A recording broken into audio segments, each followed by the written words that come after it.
He's gaining a reputation as someone who is so difficult to beat. Haile Selassie on the inside, 5th in Tokyo last year, national record holder for Eritrea. Now to El BAKKALI. Bronze in Doha, silver in London. Can he complete the collection here and become the first non-Kenyan to hold the Olympic and World titles at the same time? Well, Hardy of France, European Team Championship silver last year. Conseslus Kipruto, the former Olympic champion, the reigning world champion. He outdipped Lamacher Germa by 100th of a second in Doha 3 years ago. It was one of the greatest races we've seen. What about the Ethiopian? 3 times this season he's gone inside 8 minutes. Silver behind Kipruto in Doha, silver behind El BAKKALI in Tokyo. Is it his turn for gold? Sabli of India, national record this year, unheard of for an Indian to run that fast, 8:12. Abraham Kibiwot of Kenya, Commonwealth silver 4 years ago, 2nd in the Rome Diamond League in 8:06. He's in form this season. So too is Genet Wali, just off the podium in Tokyo and Doha, and he's a fine 5,000 metre runner. He's got brilliant speed endurance. Arce of Spain. Amare, African champion double in Mauritius over the 5 in the steeplechase. He's run 8:06 this season. Abdel Wahid of Italy, European under-23 silver in 2017. Martos of Spain, a European finalist. To Hilary Bohr, the former Kenyan, proudly flying the flag for the United States. In the top 8 in Rio, in the top 8 in Doha, and the national champion for the United States. A world youth champion, a world youth silver. Leonard Bett on the 2nd from the outside for Kenya, and then Evan Yeager with a slightly different haircut. This is Yeager Mark II, a torrid time with injuries. The silver medalist from Rio and the bronze medalist from London, delighted to be back in form, fit and healthy, and in the final. El BAKKALI will be the favourite for this one. But if he wins, he might be pushed, quite literally, every step of the way. Don't take your eyes off this final for a second, the 3,000 steeplechase. I have never heard noise like it on the last 500 metres of the men's 10,000 final.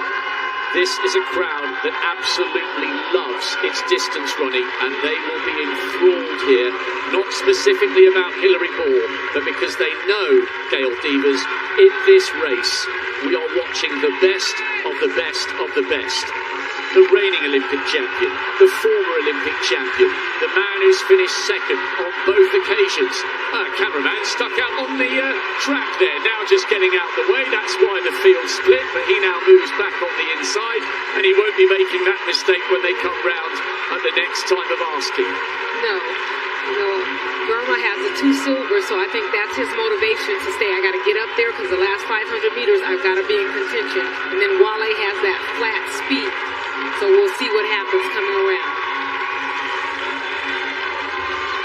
It's I like to see Yeager up there. Yeah, that is really good to see him back from injury, and he said making the US team meant more to him than the Olympic silver, because he never thought he'd get back to that level. Martos is leading. It's very tactical in the early stages of this steeplechase. We will come back to this soon, but we've got to get back to the field temporarily. Martos leading, Yeager 2nd, Kipruto 3rd. Barshim going for 2:35. Oh, so good.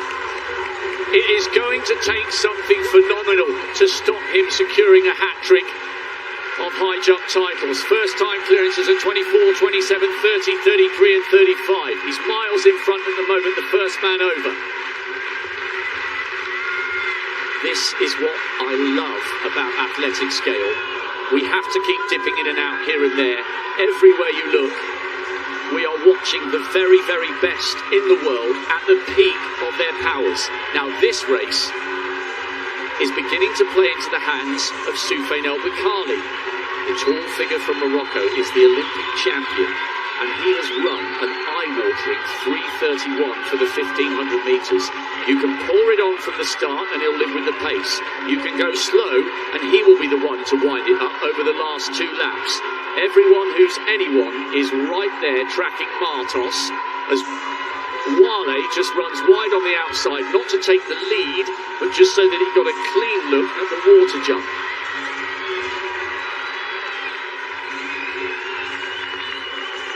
You wonder if somebody's going to actually say, okay, I'm going to open it up, or are they going to wait to the finish? But like you said, no matter where they are in the race, Bakkali figures out, I know how to get this done. 2:57 for that first kilometre. By their standards, this is slow. Somebody needs to grab this race by the scruff of the neck. Girma leads.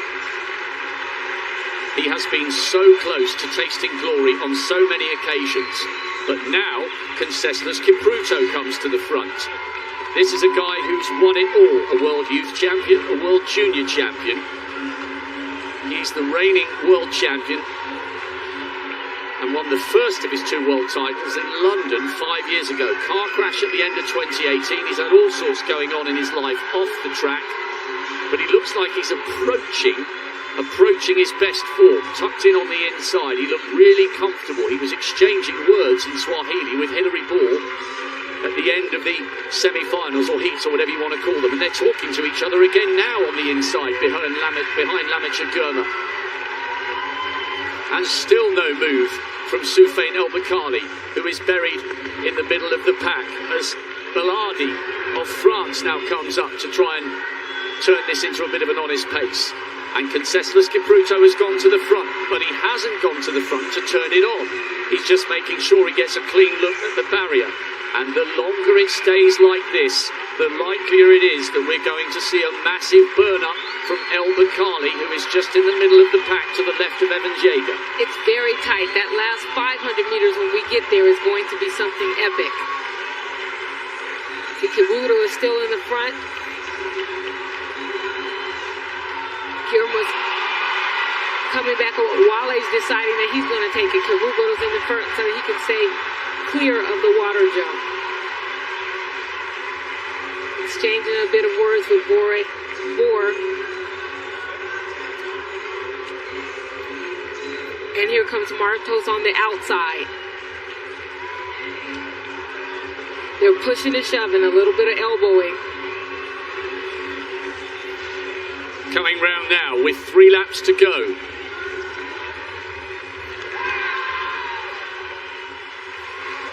Woo. Second attempt, 2:35. Barshim's got clean at the first time of asking. Oh, wow. What a final in prospect. What a climax we're going to have. He's still dancing. Now we're back with the steeplechase. 2.5 laps to go. Martos hitting the front. Little tap in the back there from Balhadi. This is always the danger when it gets tight towards the end. We don't want to see any fallers here. What an end to this race in prospect. Does it begin to play into the hands of SOUFIANE Bakkali? I think it does, but who else could launch a mammoth sprint here? Is anyone going to go with half a mile remaining? I promise you we're in for an epic climax here. Nobody's been prepared to commit just yet. When will the big move come? And who will it be? Bakkali is almost running wide into lane 3. Now he needs to get slightly closer to the front because, oh, there's a faller there. That's always going to happen when it's so tight.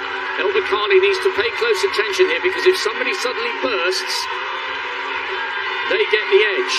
If you go first and get 5 meters and then you both run at exactly the same speed to the end, that early acceleration can make the difference. And it was Beck, the world junior silver medalist, who fell. Such a shame for him. Wale has a little look across and Haile Selassie is there.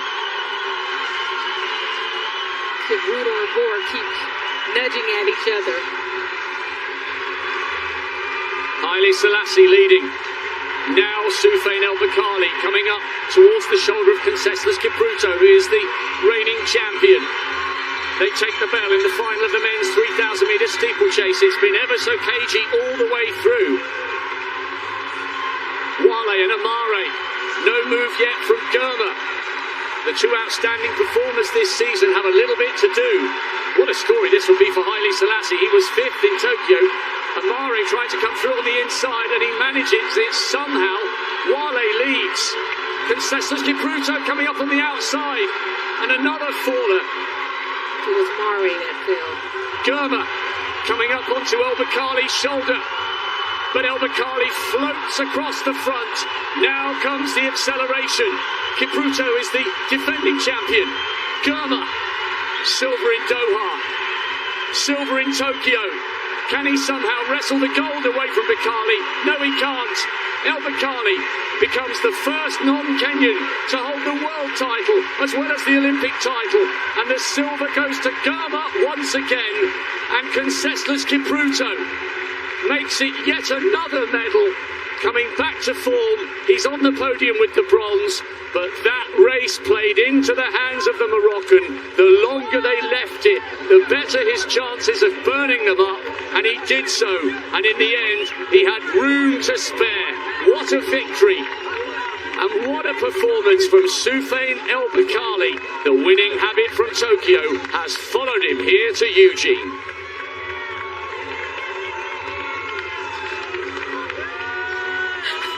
There's another dancer for you.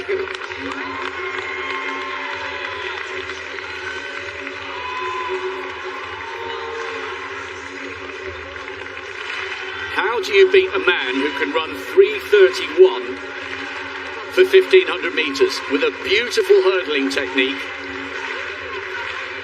And we had two fallers in that race. It was bound to happen because it was so slow and bunched. SOUFIANE El Bakkali will embark on a lap of honour. What's he doing now? Here we go. Okay, flag over the legs. Okay, yeah, all right, yeah, I like that. Yeah, playing the air guitar. When you're the champion, you can do what you like. Yeah. I hope Germa is pleased with that effort. I mean, what's he got to do to win a gold? It's yet another brilliant performance from him.